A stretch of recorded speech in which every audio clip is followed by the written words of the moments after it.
Hello and welcome back. So I'm super excited today because I got my hands on the Fuji X100VI, a camera I've wanted to try for a very long time, and I haven't even taken a single shot with it yet. So if you're not familiar with the Fuji X100VI, here it is. It's a great looking camera and it's that rangefinder style with a fixed 35mm full frame equivalent lens. So I'm really looking forward to being a little bit restricted today and just shooting with that one focal length. So I'm really looking forward to that. And we've got a cracking little walk to do today, around about 4 miles, which I'll explain more about in just a second. So as you can see, we've got some lovely blue skies right now, but I think that might change a little bit later on. It's meant to cloud over, but that's not a problem. So the walk we've got today is about a 4-mile circular route, and it starts here in the village of Angle and then heads round to the coast, which looks across the estuary. There's loads to shoot. There's the village itself, there's old fortresses, there's beaches along the way. Tons of stuff going on, so it should be a really interesting test for the X100VI, and I also think it will be really good for my projects between the hills. So whenever I'm doing a photo walk like this where I'm taking lots of documentary style shots, I like to get warmed up a bit, and I'm not too worried if the first few photos aren't that good. I'm just looking to get a few shots in the bag, if you will. And I think it's like making pancakes, isn't it? The first one's probably going to be rubbish, but by the third or fourth one they start coming out okay. Hopefully.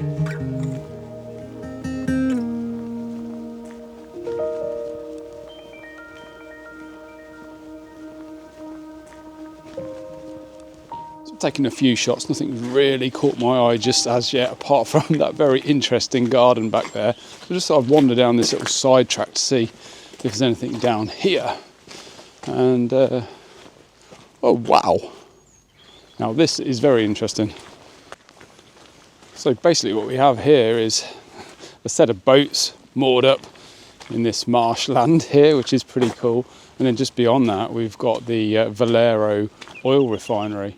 And what I like about this is we've got the masts of the boats, and that's kind of replicated within the chimneys and towers of the oil refinery there. So I think what I'm going to try and do is work something out here with the boats in the foreground, see if we can't make an interesting scene here. This is really interesting.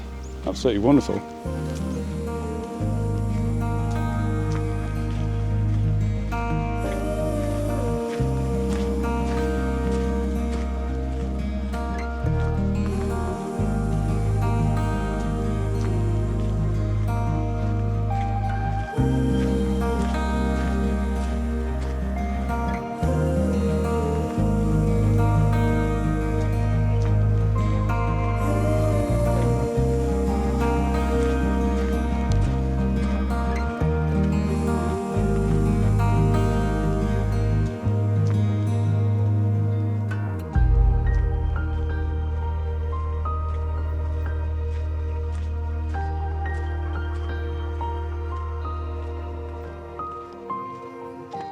Oh, that was so much fun. Absolutely brilliant. Oh, by the way, I haven't bought the X100VI. I've actually got it on loan for a few days. I just wanted to try it out and see if it might work for my Between the Hills project, and whether or not it might be good for, you know, a pocketable camera, an everyday camera, because that's what I'm really looking for at the minute.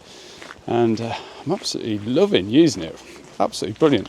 And the optical viewfinder is just out of this world. It's just such an amazing experience.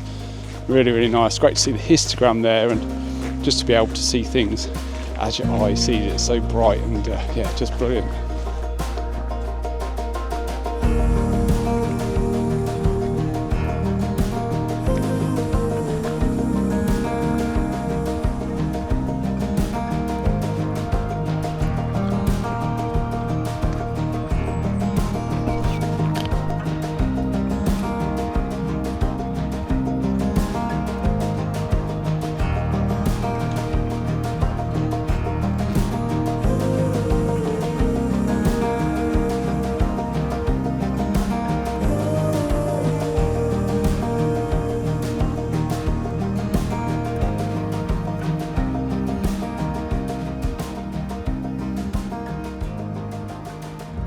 So the weight and the size of this camera is a little bit surprising. Well, it surprised me anyway. I was expecting it to be quite a bit smaller.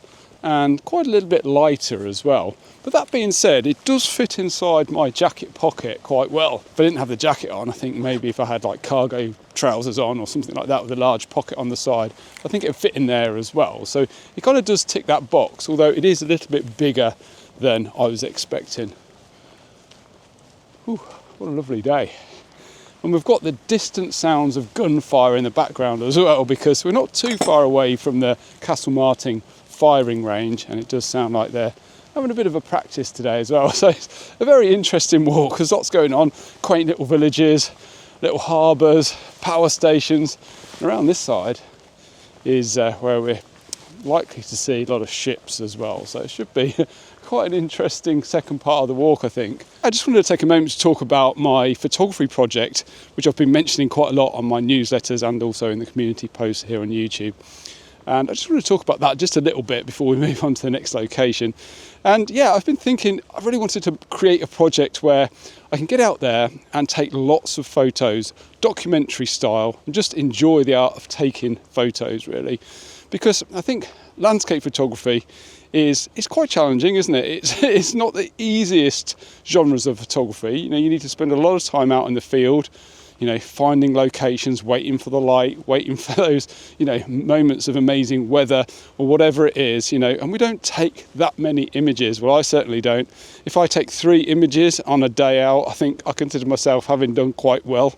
So yeah, this project really is about getting out there, taking lots of photographs and just enjoying it. They don't need to be portfolio pieces. I just want to get out there and make more photographs and enjoy the process of being outdoors. And hopefully I can share that with you guys. But of course, the focus is always going to be on landscape photography. That's definitely not going to change. But this is hopefully just going to mix things up just a little bit and keep things nice and fresh and interesting. Please do let me know your thoughts about this project down in the video description.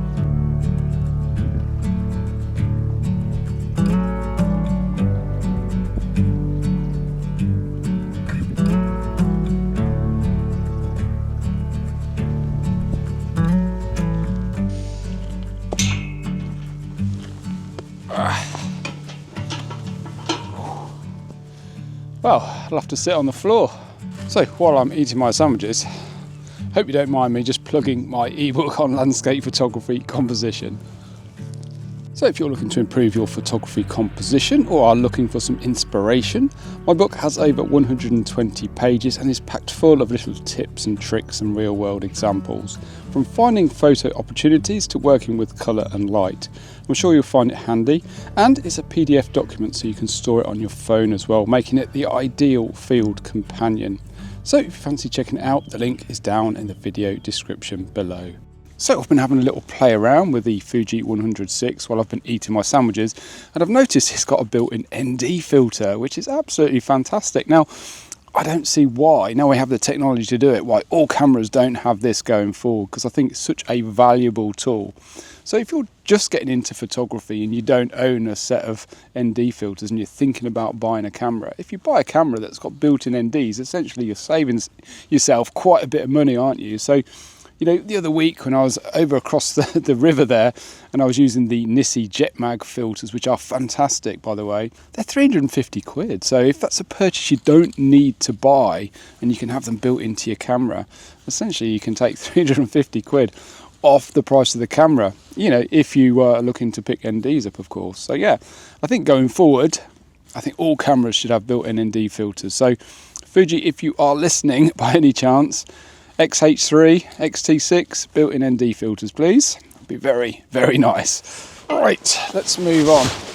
By the way, this is the fort that I was talking about, which, as you can probably see by the sign there, is all shut off at the minute. So maybe we can't get in there by the looks of it. Anyway, let's move on. So yeah, you can't really get a good view of the fort. You can just see, if I spin you around, one of the guns there. Just see it sticking at the top there, one of the old cannons, which is quite interesting. But yeah, you can't really get a good view of it. There's lots of hedges and brambles in the way. And obviously it's all gated off, so you can't get in there at the minute. But not to worry, we're going to continue. See if we can find something else. And I've just been thinking, you know, about the image stabilization of the X100VI. And I've been really impressed with it so far, actually. I haven't really needed to use a slow shutter speed for my photography, for my stills, but for video I think it's been quite good. So one point to mention is I did have the camera freeze up on me, which is kind of reminiscent to the old days when I used to shoot with the X-T2. They used to freeze up on me quite a bit, but I haven't had that anything like that recently with the X-H2. Yeah, that's been good as gold. But yeah, happened back down there actually when I was taking those clips of the lifeboat station there. It just froze up on me. I had to take the battery out, put the battery back in again, turn it back on. It was all fine. Yeah, not sure why. Wasn't doing anything strenuous, if you like, anything difficult. It just froze. So pretty much the last mile of this walk has been, as you can see behind me, just a pathway between two hedges. So it hasn't been that rewarding in terms of photographic opportunities. But hopefully that's all going to change, because very soon we're reaching the end of the estuary. I think there's a couple of forts that are actually situated within the estuary itself, and then we'll be walking around to a very picturesque beach, which is something I'm looking forward to. And I just thought I would talk about the image quality of the X100VI while we're sort of walking this final part of the trail. And it's got the 14 megapixel sensor that the X-H2 has got, and that's my main camera, if you will, for my landscape photography. So I know the image quality is going to be excellent because it's the same sensor. Just be interesting to see what the lens itself is like. Now, one of the things that did surprise me a little bit was the shutter is almost silent, to the point where I actually thought I was using the electronic shutter, but of course it's that leaf shutter, and it's very, very quiet, which is absolutely lovely. Very, very nice to use. But the lens itself is actually quite noisy. It's not the quietest of lenses to focus. You know, if you're racking focus between, say, something close and infinity, it's a bit whirry. In fact, it actually makes more noise, I think, focusing than it does when you press the shutter itself, which is quite strange. And it's not the quickest either to focus. I've definitely used quicker lenses to focus. That being said, not a deal breaker. Oh, and this looks interesting. Bit of a view opening up ahead. So the fort you can see behind me is called Thorn Island. And that's another fort that used to protect the river estuary here. And it is absolutely incredible, to be honest, to see that built out there. Absolutely brilliant. Now, photographically, I think it's quite challenging. I'd love to take a photo of it, but from this angle, the top of the fort blends into the embankment over on the other side, so it doesn't really stand out. I think what I would like is if the fort protruded above the embankment on the other side, or if there was a gap of the river running through behind the top of it, if that makes sense, so it was isolated. At the minute, it kind of just feels a bit awkward. It just blends together. So maybe a bit further around the trail, maybe that separation will work out. But yeah, quite an interesting structure, isn't it? So circling back to my somewhat clumsy pancakes analogy at the beginning, everyone has their own favourite toppings, don't they? And personally, I'm a kind of sugar and lemon kind of guy, but I know many of you might prefer syrup, and that kind of is how I feel about this camera. It's obviously going to be right for some, maybe not for others. I think there's a lot that I really like about it, but I'm not sure a fixed lens is the right fit for my everyday needs. You know, I love going out for the day with just one prime lens, but I also enjoy having the freedom to choose which prime to use beforehand, if that makes sense. And this is where I feel Fuji's approach to the marketing is a little bit off with this camera. They clearly recognise that a fixed focal length won't suit everyone, which is why they offer a wide angle converter and built-in digital zoom functionalities. The latter provides a 50mm and a 70mm full frame equivalent, but since it's essentially cropping the image, it doesn't replicate the look of those focal lengths, and you could achieve the same effect in post-processing. This feels like an acknowledgement of a limitation rather than embracing the camera's strengths.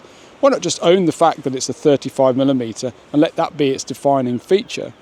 Personally, I could see myself considering the wide-angle converter, but at that point, I'd probably lean towards buying an interchangeable lens camera instead. So I'm down a bit lower now, and now the roof line of this fort is protruding above the embankments and hillsides over the other side. So I'm going to try and make a shot here. It does look a little bit too straight on, and the light is really, really flat right now. Flat as a pancake. There we go, keeping the pancakes analogy going. But yeah, I'm going to try and maybe incorporate some of these jaggedy red rocks down here on the right hand side, just see if I can make a composition to finish off the video. And then I'll give a few more thoughts on the X100VI. Yeah, a little bit of swell running today. Bet there'll be some nice waves at fresh west, not too much wind either. Maybe I should have gone there instead. Right, let's make an image.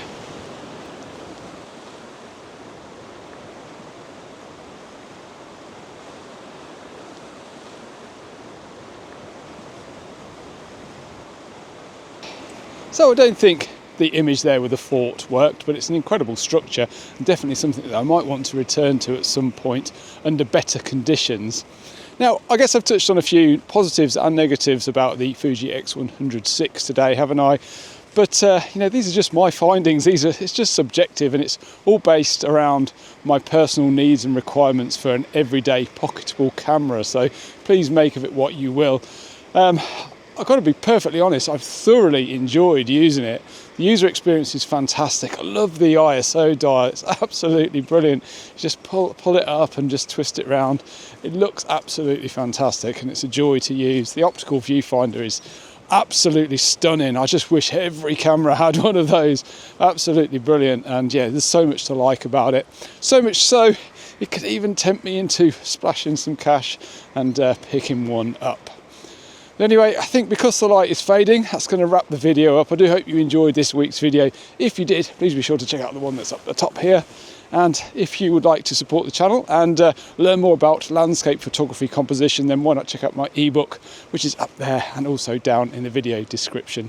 Anyway, take care and I hope to see you all again next week.